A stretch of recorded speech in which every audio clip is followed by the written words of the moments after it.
Bonjour à tous, et on commence la vidéo et la journée par un petit footing. Et là, une petite douche. Petit update sur les fromages. Voilà. Ah, il commence à être un peu mieux là. Ils sont un peu durs, je crois que je vais en goûter un ce soir. L'ouvrir, voir à quoi il ressemble. Là, je vais préparer le fromage. Et donc là, il a bien caillé avec un peu de jus de citron et une pointe de vinaigre blanc et un peu de vanille. Donc là j'ai mis sous un saladier un torchon propre avec des pois pour le maintenir et on va filtrer tout ça. Voilà. Et là à midi je dois corriger quelques copies parce que j'ai procrastiné et je les avais complètement oubliées ce week-end et j'aimerais bien les rendre tout à l'heure. Donc je corrige ça. Mais en attendant, qu'est-ce que j'ai là? J'ai une pizza qui a été cuite en bocal. Attends, je vous ai pas parlé. Transition. C'est une recette que j'ai faite hier et j'en avais deux, donc il m'en reste une pour midi, ça tombe bien parce qu'à midi j'ai pas trop le temps avec ces copies qui tombent. Est-ce que froid ça se mange aussi? Nouvelle mission pour du sans four, ce qui va pas forcément être évident. Je vais tenter une pizza sans four et sans poêle. Enfin, ce sera pas une pizza, il y aura les traceurs de la pizza dans un bocal. Et le tout cuit dans de l'eau bouillante. Donc, autant vous dire que là c'est quand même assez expérimental. Donc là, petite garniture, un peu comme la dernière fois, j'ai fait la même sauce tomate là-bas. Là je vais mettre champignons, oignons verts et un petit peu de tapenade pour avoir les traceurs comme ça avec l'olive. Et du fromage à la présure. J'ai fait de la pâte, la même que hier, qui encore une fois a bien gonflé. Je commence à avoir un coup de main. Et on va mettre tout ça, je vais décaler comme ça, dans ce bocal. Donc là, un petit peu de pâte. Mince. Bon, je vais mettre un petit peu de fond de sauce tomate. Quelques petits oignons. Ça en fait déjà beaucoup. Hein. De la tapenade.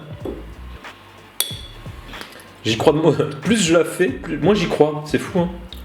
Et un petit peu de fromage. Et on va essayer de faire cuire ça. Je vais en faire une deuxième. Au fond, il me reste quand même pas mal de pâtes, évidemment, à chaque fois j'en fais trop, mais c'était presque prévu. Et donc je vais essayer de faire du pain version asiatique sans four.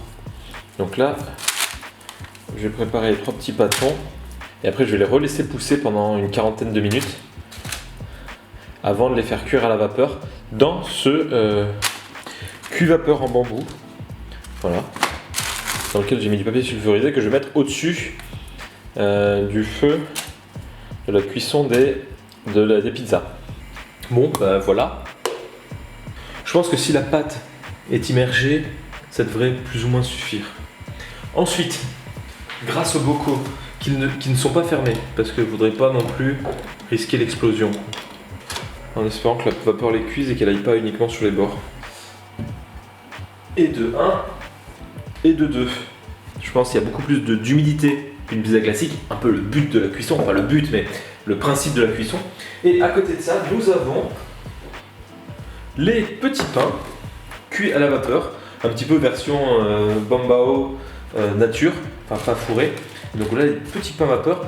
Je vais essayer quand même d'en faire revenir un dans la poêle, voir si je peux pas un petit peu apporter un petit peu de croquant à ce pain qui est un peu mou. Ça a le goût de la pizza. Ça n'a pas du tout la texture et c'est pas pratique à manger. Peut-être que sur Instagram c'est joli, ça fonctionne, mais c'est pas transcendant. Voilà. Je pense que le petit pain, il y a moyen d'avoir quelque chose de bien. Et là finalement avec une double cuisson, c'est-à-dire une première cuisson à la vapeur et une cuisson à la poêle, on a un petit pain qui a une croûte et qui dedans est chaud et moelleux. Et donc là, tiens, ça vous rappelle rien ça? Confiture de banane et pain le soir. Bam. C'est pas le pain de la boulangerie, c'est pas un pain qui est cuit au four, mais ça permet qu'il soit bien gonflé, beaucoup plus gonflé que si on l'avait fait juste à la poêle, mais quand même croustillant. Je pense que la combinaison des méthodes est bien complémentaire et assez intéressante. Honnêtement, ça a le goût pas les vraies pizzas italiennes avec la fine croûte croustillante. Là, ça a goût aux pizzas à pâte très épaisse, mais il y a tous les traceurs de la pizza. Et finalement, c'est une meilleure impression que ce que j'avais hier. C'est pas si mal. Force CD de F scalaire AB est égal à F fois CD fois cosinus pi moins alpha. Bien. Elle n'engendre, elle n'engrance aucun déplacement. Elle est nulle. J'avais filmé la première copie, après j'ai complètement oublié, j'étais à fond dans le truc. J'ai oublié de filmer et là, j'en arrive encore à un très bon élève. 5 sur 5. Voilà. Lui, ça va être rapide. 0. Voilà. J'aurais pu le garder pour la fin, ça aurait été peut-être plus drôle. Moi, je vais une petite pas mal. Une énergie mécanique constante implique une négligence des forces de frottement. Donc là, on est carrément sur de la négligence. Pourquoi pas? Ou sinon, implique que l'on peut négliger peut-être plus. Là, le terme n'est pas forcément des plus appropriés. Ainsi, l'énergie est telle qu'ils ont des problèmes avec les deux LE. Parfois, ils en mettent quand il ne faut pas. Et il y a conservation de l'énergie mécanique pendant tout le système. Comment ça, c'est fait complètement à l'arrache avec des poids? Mais pas du tout. Et voici le fromage que j'ai un peu retenu, que je vais conserver dans ce Tupperware. Donc là, on a quand même... Vous voyez la texture? C'est ce que je voulais. Voilà. Donc j'essaie de pas trop en perdre en transvasant. Il y a un bon goût de vanille en tout cas. Et là, j'en imagine déjà certains qui disent oh, attends, tout ce qui va gaspiller en petit lait et tout. Eh ben non, parce qu'apparemment, il y a des recettes à base de petit lait que j'ai envie de tester. Et donc, je vais garder le petit lait et le congeler pour plus tard, ou le mettre au frais en tout cas. Si ça en fait quand même beaucoup. Il y en a... Je pense qu'il y en a bien 1 litre. Hein. En tout cas, on peut voir la qualité de filtration. Là, honnêtement, je m'impressionne moi-même. Le compas dans l'œil, j'ai envie de dire. Couleur naturelle. Là, en plus, là, à la caméra, ça fait vraiment fluo. C'est quand même bien coloré. Et donc, voici ce que donne 2 litres de lait. À peu près, peut-être 700-800 grammes de fromage. 1 litre et quelques de petit lait et ce qui a été perdu dans les chiffons. Pour le cheesecake, d'abord on va faire le fond de tarte et le tout sans cuisson. Donc pour ça il nous faut des biscuits. Je pense avec des petits beurres ça aurait pu très bien marcher. Mais le spéculoos c'est sympa. Combien j'en mets? Je ne sais pas. Ça c'est le moyen aussi de se défouler en fin de journée. Une fois que ça a été émietté, je vais rajouter du beurre fondu. Donc là vous voyez bien le beurre fondu. Évidemment, je l'ai sorti trop tard. Et donc, je vais essayer de l'incorporer tant bien que mal. Là, il y aura du sucre, du beurre, du gras, pas mal de gras, rien que dans la pâte. Cholestérol assuré.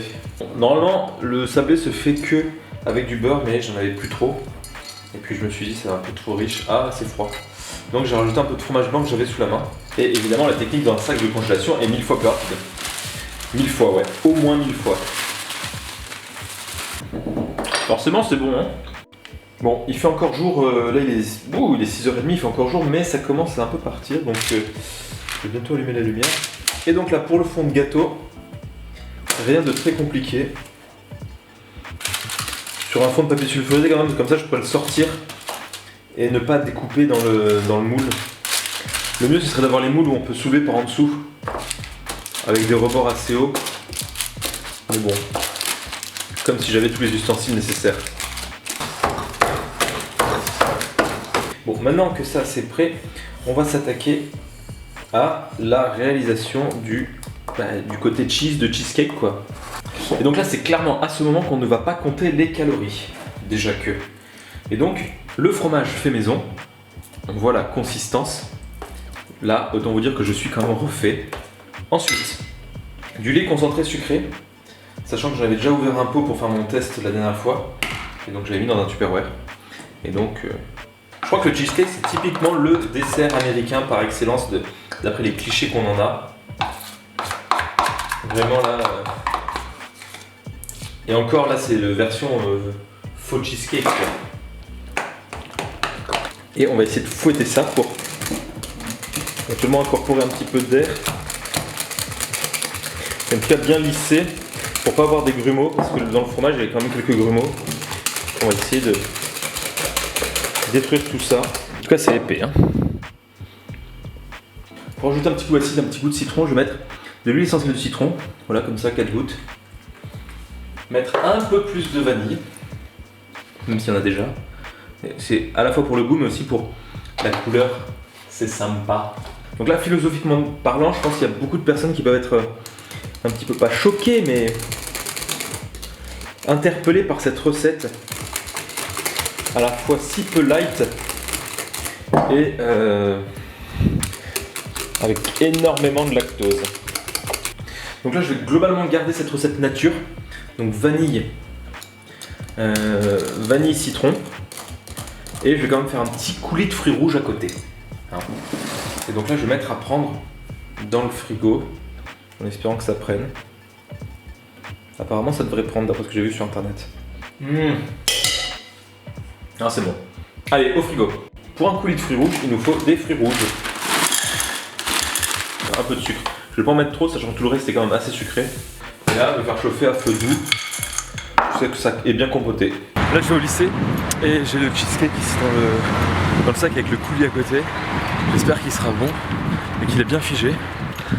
Donc pour les élèves qui regardent, si je suis un petit peu en retard en cours, après la récré, c'est parce qu'on était au labo et qu'on a mangé du gâteau. Voilà. Donc s'il y a souvent des profs de physique qui sont en retard après la récré, c'est parfois à cause de ça. Voilà, des gâteaux, des cafés.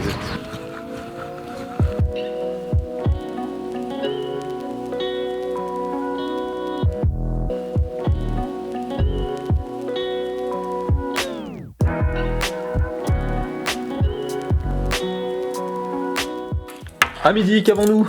Un truc qui donne pas forcément envie. Ça avait plus de gueule hier soir, mais ça passe. Faut pas se fier à la couleur.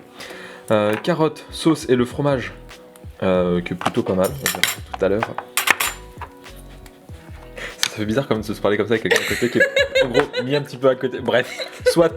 Donc là, la lasagne, j'avais mis aussi des amandes torréfiées pour apporter un petit peu de croquant vu que c'est quelque chose qui n'est pas cuit au four. Voilà, j'ai pas fermé le robinet, mince. Heureusement que tu es là.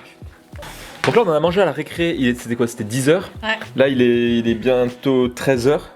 Donc il s'est un peu barré. On peut voir là, voilà, il commence à se faire la malle, mais globalement la texture elle pourrait être un poil plus ferme, mais ça passe clairement. Pour refaire du cheesecake? Ah oui. Mais pas tous les jours, hein, parce qu'après c'est pas bon pour la ligne. Direct dans les fesses sans passer par les seins. C'est pas ça? Y a pas de... Ok d'accord, là je me suis pris une part à combien? 1000 calories à peu près? Je pense que plus ou moins ça y est les 1000 calories là. Et donc là c'est sympa. Et donc ça, vous voyez, tous les élèves là qui sont juste derrière, qui savent même pas ce qu'on est en train de manger et qu'on mange bien au lycée. Un gros traître. C'est ça. Mais ça ils la verront la vidéo. Donc là on est mercredi combien? 29. Mercredi 29. Les élèves qui vont avoir cours bientôt. Moi il faut bien prendre des forces, je vais être assuqué pour le cours. Assuqué, Pas grave, c'est pas grave là, mais dans Voilà. les exercices C'est ça. Non, je dois la faire un sieste. cours. Je dois faire un cours. De mon côté, il me reste plus qu'à aller faire un petit peu de sport pour éliminer tout ça. Et je vous dis à très bientôt pour une prochaine vidéo.